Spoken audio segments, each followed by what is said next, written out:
하나님 말씀은 누가복음 1장 57절부터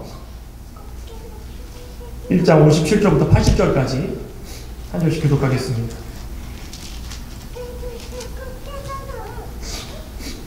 1장 57절부터 80절까지입니다. 한 절씩 교독하겠습니다. 엘리사벳이 예산을 기한이 차서 아들을 낳으리니 그가 친척이 주께서 저를 크게 긍휼히 여기심을 듣고 함께 즐거워하더라. 8일이 되면 아이를 할례하러 와서 그 아버지의 이름을 따서 사가랴라 하고자 하더니 그母亲이 대답하여 가로되 아니라 요한이라 할 것이라 하매 그들이 이르되 내 친족 중에 내 이 이름으로 이름한 이가 없다 하고 그 부친께 현명하여 무엇으로 이름하려 하는가 물으니 그가 서판을 달라 하여 그 이름을 요한이라 했음에 다 놀랍게 여기더라. 이에 그 입이 공열이고 혀가 터지며 말을 하여 하나님을 찬송하니 그 근처에 사는 자가 다 두려워하고 이 모든 말이 온 유대 산골에 두루 퍼지매 듣는 사람이 다 이 말을 마음에 기념하는데 이 아이가 진짜 옷이 될 거하니 이는 주의 손이 저와 함께 하시리라. 그 부친 사가랴가 성령의 충만함을 받아 예언하여 이르되 찬송하리로다. 주 이스라엘의 하나님이여 그 백성을 돌아보사 순명하시며 우리를 위하여 구원의 뿔을 그 종 다윗의 집에 일으키셨으니 이것은 주께서 예로부터 거룩한 선지자의 입으로 말씀하신 바와 같이 우리 원수에게서와 우리를 미워하는 모든 자의 손에서 구원하시는 일이라. 우리 조상을 긍휼히 여기시며 그 거룩한 언약을 기억하셨으니 곧 우리 조상 아브라함에게 하신 맹세라. 우리로 원수의 손에서 건지심을 입고 종신토록 주의 앞에서 성결과 의로 두려움이 없이 섬기게 하리라 하셨도다. 이 아이여 제가 지극히 높으신 이의 선지자라 일컬음을 받고 주 앞에 앞서가서 그 길을 예비하여 주의 백성에게 그 죄 사함으로 말미암는 구원을 알게 하리니 이는 우리 하나님의 신주를 인합니다. 이로써 돈눈해가 이로부터 우리에게 임하여 어둠과 죽음의 그늘에 앉은 자에게 비치고 우리 발을 평강의 길로 인도하시리로다 하니라. 아이가 자라며 심령이 강하여지며 이스라엘에 나타나는 날까지 빈들에 있습니다. 아멘. 세례 요한의 이 출생입니다. 엘리사벳이 6개월 정도 됐을 무렵에 마리아가 천사의 예언의 말씀을 듣고 기뻐가지고 말씀대로 이루어지리라 하고 한 다음에 엘리사벳을 찾아와서 방문을 했습니다. 방문을 했을 때 어떤 일이 벌어졌습니까? 엘리사벳이 6개월 된 아이가 뱃속에서 뛰노는 것은 당연한데 마리아가 오니까는 엘리사벳이 너무 기뻐가지고 성령 충만함을 받으니까 그 뱃속에 있는 아이도 딴 때와 다르게 막 뛰어놀기 시작했다는 것입니다. 누가가 의사니까 이것을 정확하게 표현을 한 겁니다. 평상시에 태동이나 그런 거는 뭐 다른 사람들하고 똑같이 발로 차거나 움직이는 거는 느낄 수 있어도 이렇게까지 뛰노는 거는 본 적이 없다. 그러니 누가가 의사의 입장에서 이거 말씀을 기록한 것입니다. 얼마나 뛰어놀았으면 뛰노는지라.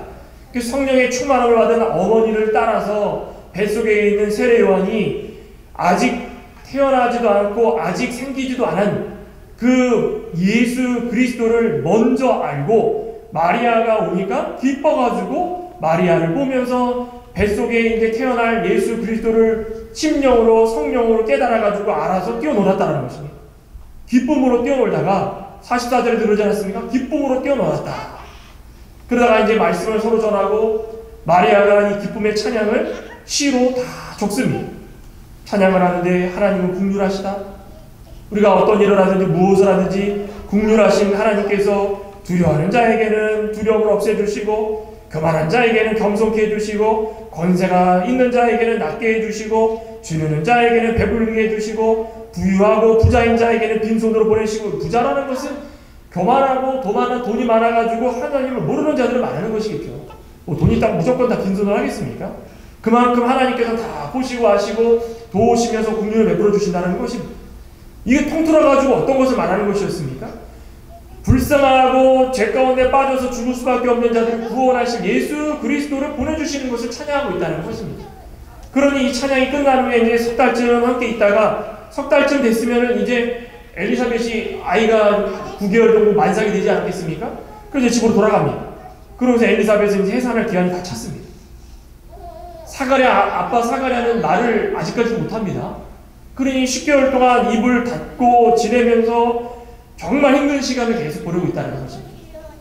이제 오늘 세례요한이 출생을 하게 되는데, 세례요한이 출생을 할 때에 세례요한은 언제부터 예언된 사람이라고 했습니까?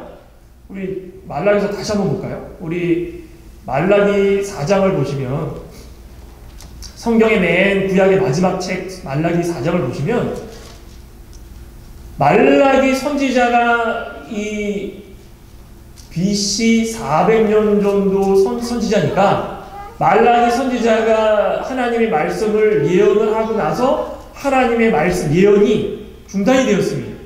그리고 예수님이 탄생하기까지 400년이 지난 것입니다. 그러니까 400년 동안에는 아무런 하나님의 예언을 안 하셨는데, 그 400년이 흐르기 바로 전에 하나님께서 말라기 선지자를 통하여서 4장 5절에 봤더니 이렇게 선포를 하시고 예언을 하시고 중단이 되셨습니다. 4장 5절을 보시면은 같이 한번 읽어볼까요? 4장 5절 6절입니다. 보라, 여호와의 크고 두려운 날이 이르기 전에 내가 선지자 엘리야를 너희에게 보내리니 그가 아버지의 마음을 자녀에게로 돌이키게 하고 자녀들의 마음을 그들의 아버지에게로 돌이키게 하리라. 돌이키지 아니하면 두렵건대 내가 와서 저주로 그 땅을 칠까 하노라 하시니라. 예수 그리스도의 탄생을 예언하시는 동시에 심판까지도 이 두 절에 다 나와 있습니다. 그런데 두 절 가운데 선지자 엘리야를 언급을 하셨습니다. 선지자 엘리야는 뭐의 대표라고 했습니까? 예언, 말씀의 대표. 또 율법의 대표는 누구라고 했습니까? 모세. 구약에서 모세는 율법의 대표고 엘리야는 하나님의 예언, 말씀의 대표입니다. 그러니 선지자 엘리야는 이미 하늘로 승천을 했고, 없는 가운데에 너희에게 엘리야를 보내주시겠다는 것은 뭘 보내주신다는 것입니까? 말씀을 보내주신다는 것입니다. 말씀이면 누굽니까? 예수 그리스도입니다. 요한복음 1장 1절에 태초에 말씀이 계시니라. 이 말씀이 하나님과 함께 계셨으니 이 말씀은 곧 하나님이시니라. 예수 그리스도입니다. 그런데 엘리야 선지자가 이 땅에 오게 되면 예수님이 오신다라는 증거인데, 그러면 쉽게 얘기해서 엘리야 선지자는 예수 그리스도 탄생의 그림자라는 것입니다.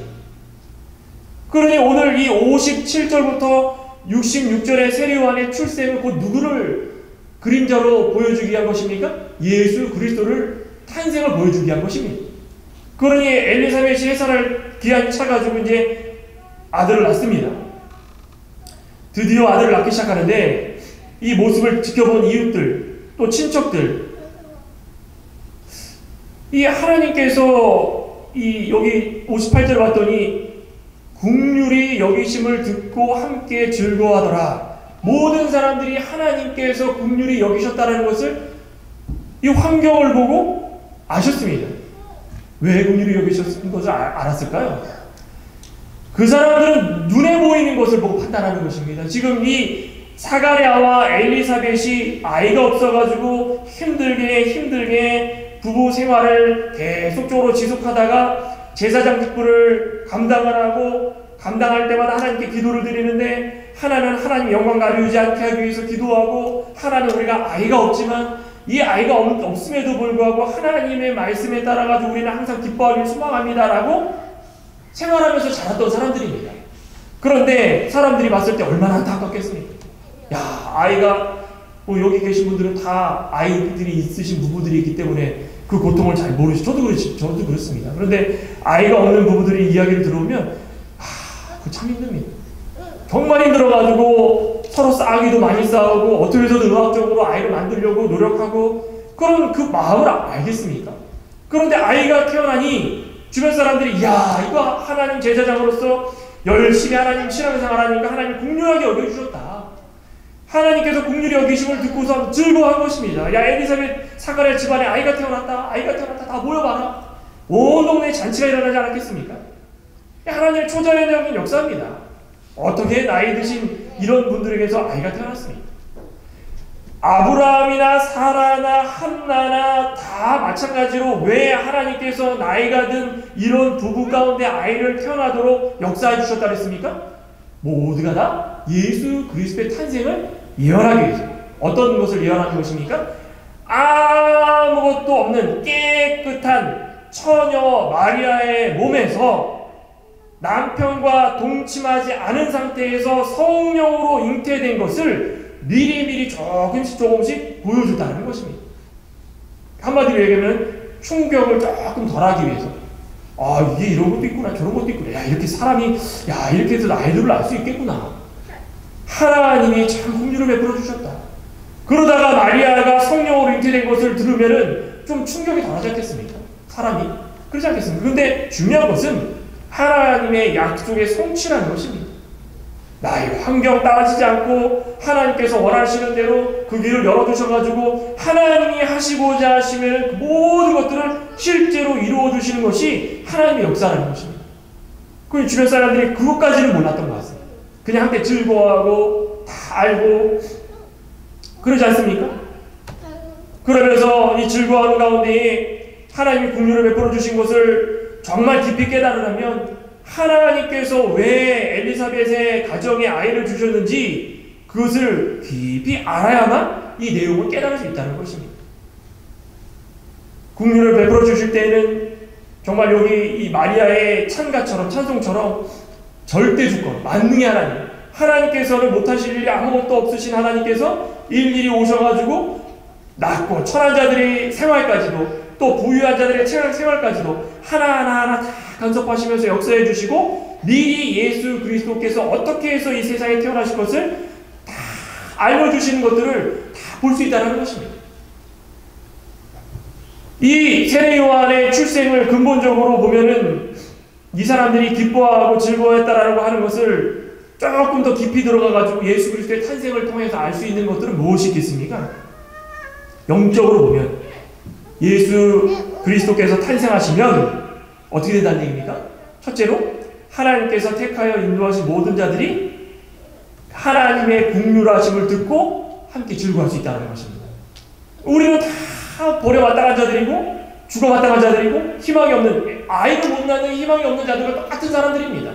그런데 우리가 구원받아가지고 새 생명 얻었다는 것은 아이가 없는 몸에서 아이를 낳은 것 같이 기쁨이 있다는 것입니다. 그럼 예수님께서 이 세상에 오시면 우리는 없던 것에서 하나님이 새 생명 주셔가지고 무에서 유로, 이제는 희망이 없는 것에서 희망으로 바뀌는 것이기 때문에 우리가 그 소식을 들으면 모두가 다 기뻐하고 즐거워할 수 있다는 것입니다.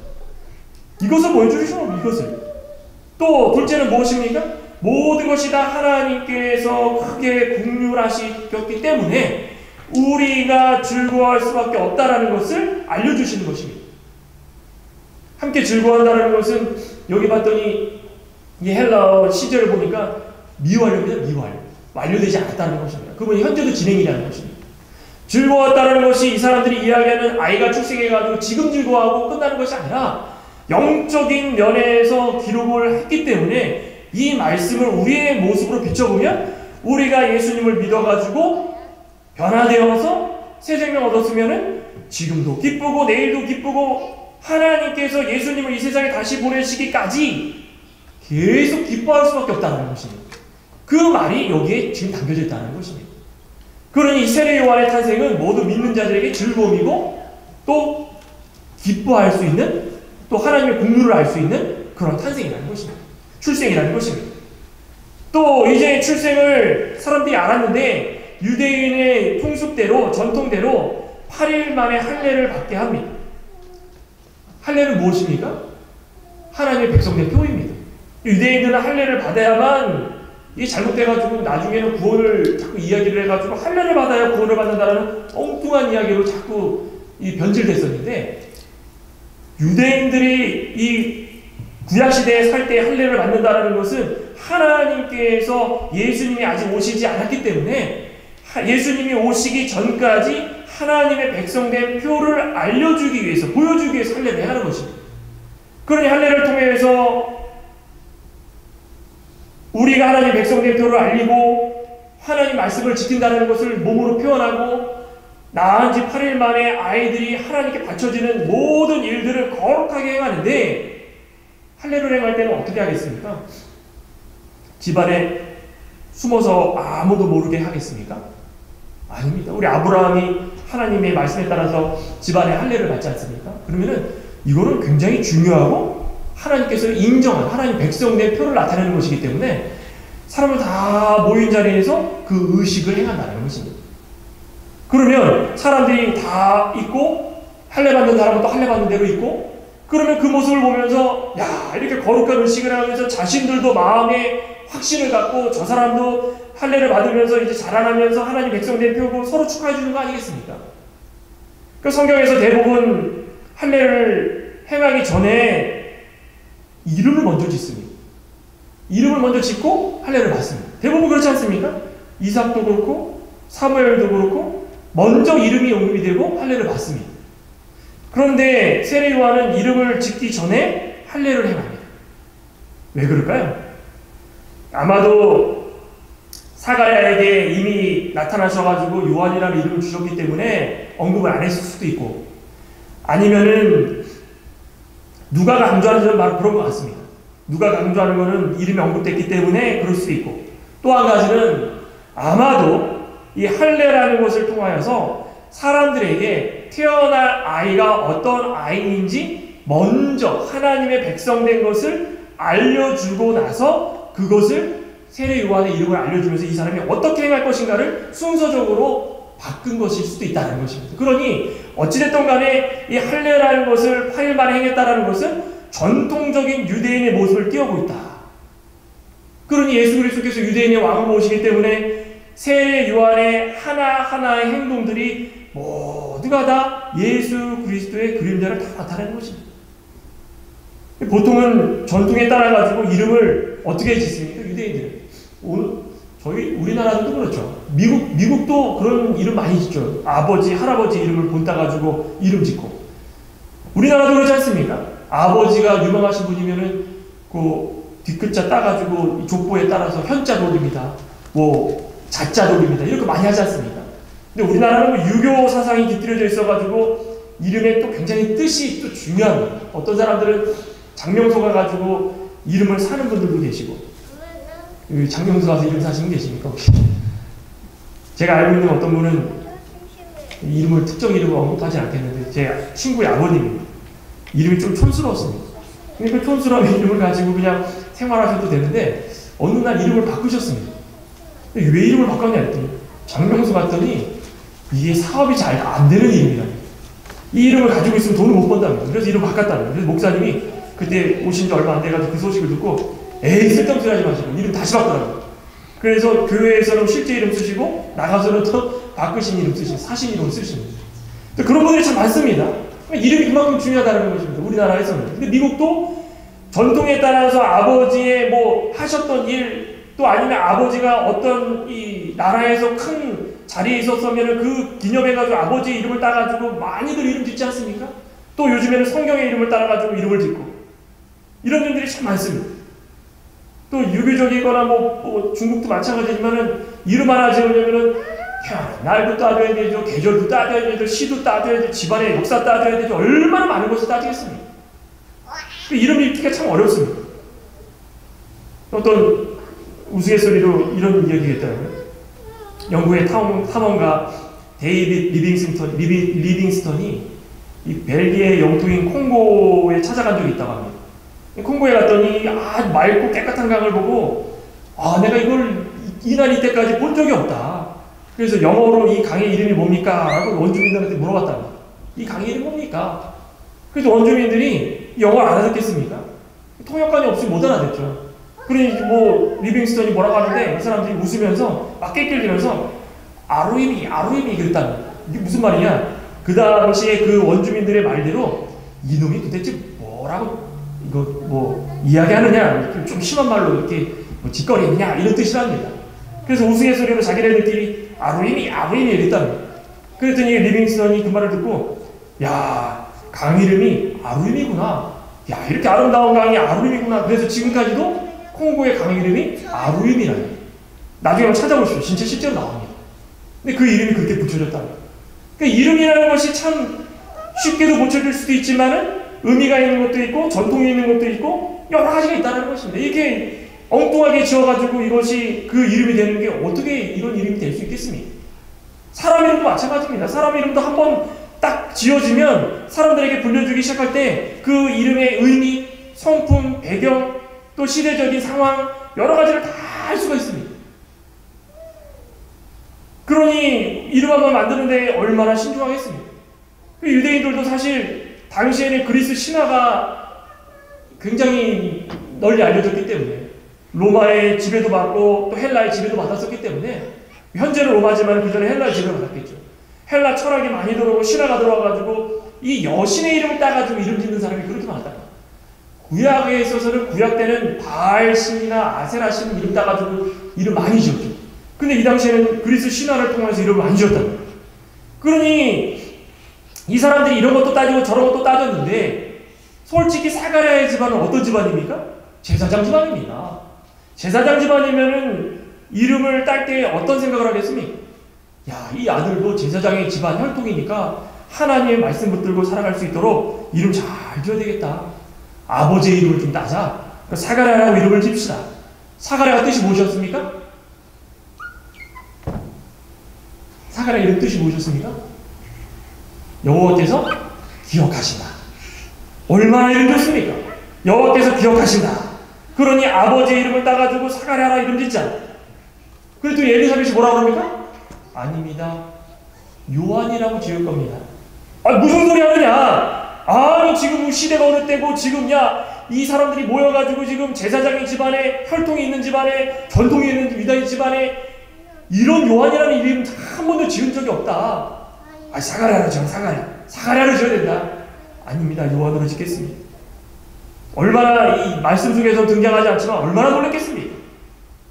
귀한 아들이고 얼마 만에 태어난 아들이고 그러니 제사장의 직분을 수행할 수 있을 만큼 딱 걸맞게 사가랴의 이름을 지으면 혈통도 전통도 유대인의 자부심도 제사장의 자부심도 끝까지 지켜나갈 거 아니겠습니까? 그래서 물어봅니다. 사가랴요. 이름을 어떻게 지었으면 좋겠습니까? 그런데 여기 보니까 몇 절입니까? 60절부터 봅시다. 60절부터. 그 어머니가 대답하여 이르되 아니라 요한이라 할 것이다.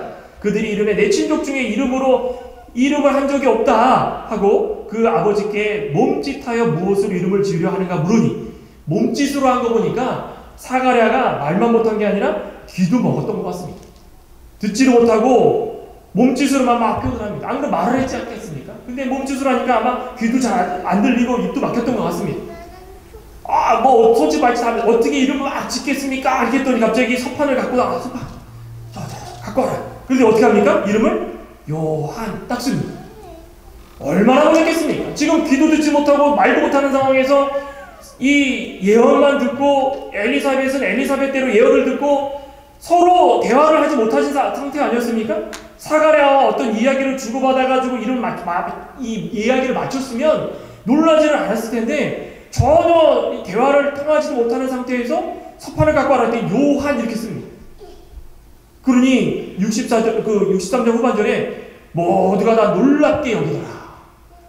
정말 놀랄 일입니다. 놀랄 노자입니다. 어떻게 이렇게 할 수가 있는가? 아니, 엘리사벳도 요한이라고 그러고 갑자기 사가랴도 말도 못하고 귀도 못 들리는 사람이 요한이라고 쓰는데 이게 있을 수 있는 일인가? 한치의 망설임도 없습니다. 요한. 그러니 얼마나 이게 하나님의 능력입니다. 듣지도 보지도 못하고 듣지도 말하지도 못하고 이런 상태에서 요한이라고 이름을 쓰니까 그 다음에 어떻게 됩니까? 입이 열립니다.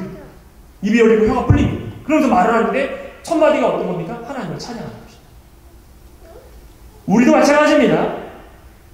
듣지도 말하지도 못하는 인생이고 아무리 이해하려고 해도 받아들이지 못하는 인생이고 그저 하나님 말씀 한마디만 듣고 순종만 하면 놀라운 역사가 일어나는데 어떤 역사가 일어났습니까? 입이 풀리고 귀가 뚫리고 그 이후로 하나님을 찬양할 수 있다는 것입니다. 우리의 인생이 바로 그런 것이라는 것입니다. 죄로 말미암아 우리는 다 막혔습니다.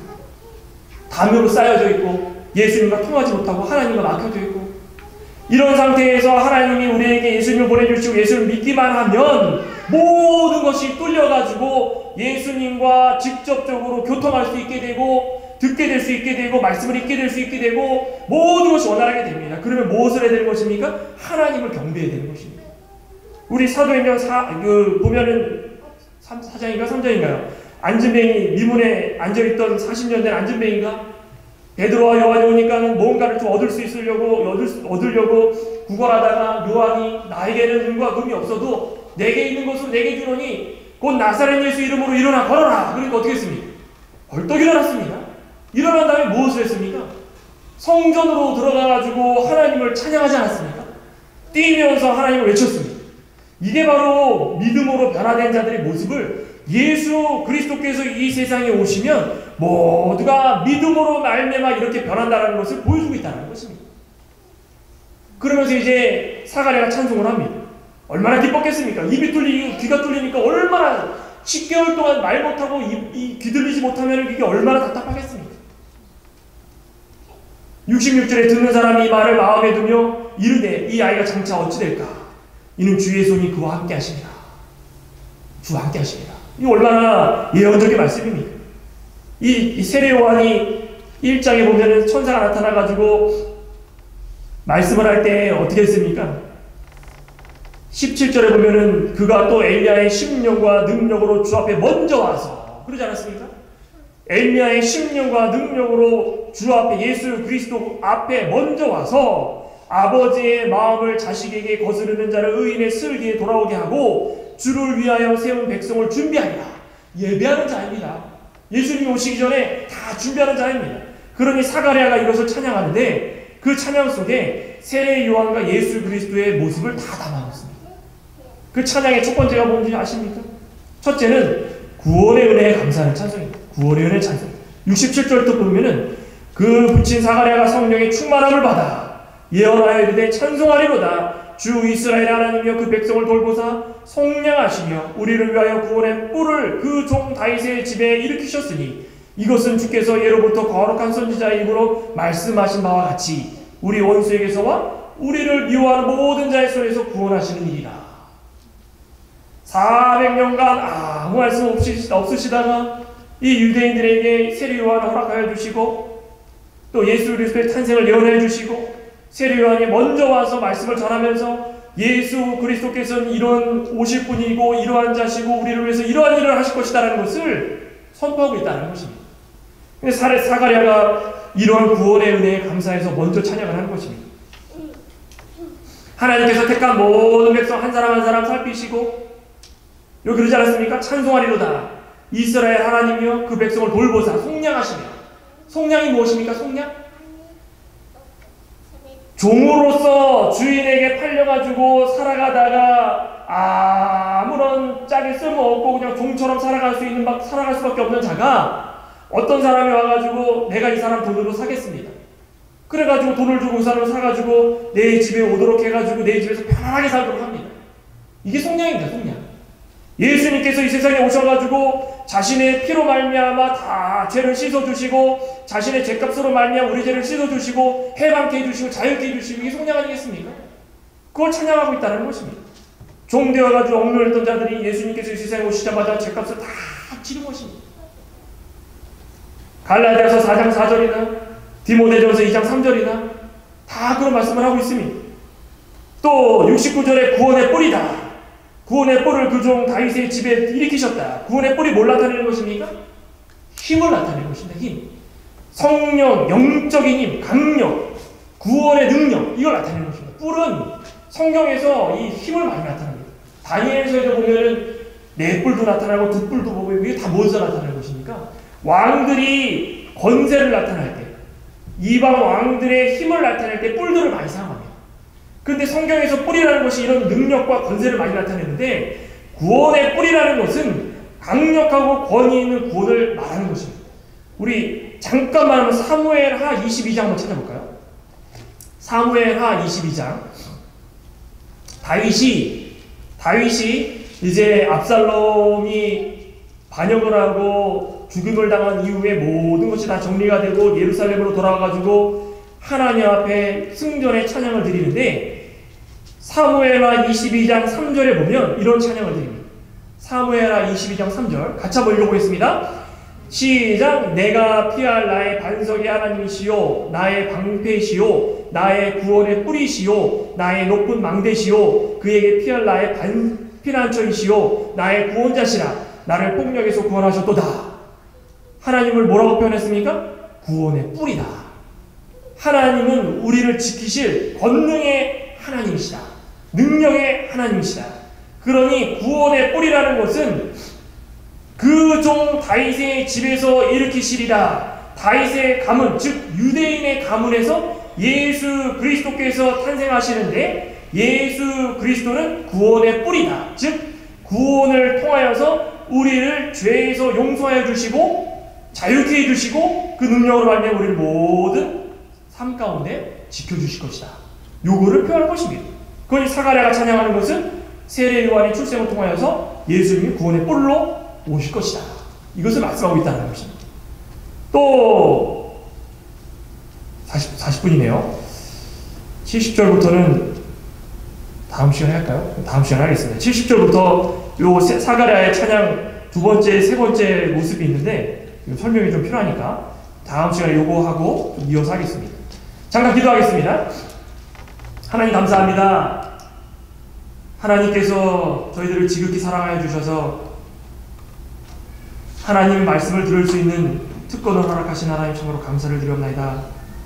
세례 요한은 옛 선지 엘리야의 모습을 띠고 그 능력과 권세를 가지고 예수 그리스도께서 탄생하시기 전에 그림자로서 모든 자들에게 구원의 능력을 선포하고 예수 그리스도께서 오시기 전까지 복음을 전하는 임무를 맡았습니다. 이 세례요한이 출생함으로 말미암아 모든 사람들이 깜짝 놀라서 기뻐 또 즐거워했던 것처럼 저희 모든 하나님 백성들도 지금까지 알지 못하였던 것, 이것은 불가능하다 생각했던 것, 그런 일들이 우리 눈앞에서 펼쳐졌던 그 사실을 분명히 알고 있습니다. 그것은 바로 예수님께서 이 세상에 오셔서 우리 죄 많은 자들을 위해 피 흘려주시고 죽으시고 부활하셔서 우리를 구원하신 구원의 능력입니다. 그것을 볼 때에 깜짝 놀라서 기뻐서 즐거워할 수 있는 저희의 모습이 될 수 있도록 도와주시고, 구원의 뿌리신 예수 그리스도께서 이 세상에 오신 만큼 우리가 하나님의 능력, 하나님의 권위 있는 모든 말씀을 붙들고 살아나갈 때마다 기쁨으로 살 수 있는 저희가 될 수 있도록 역사여 주시옵소서. 모든 말씀 우리 주 예수님의 이름으로 감사하며 기도드리옵나이다. 아멘.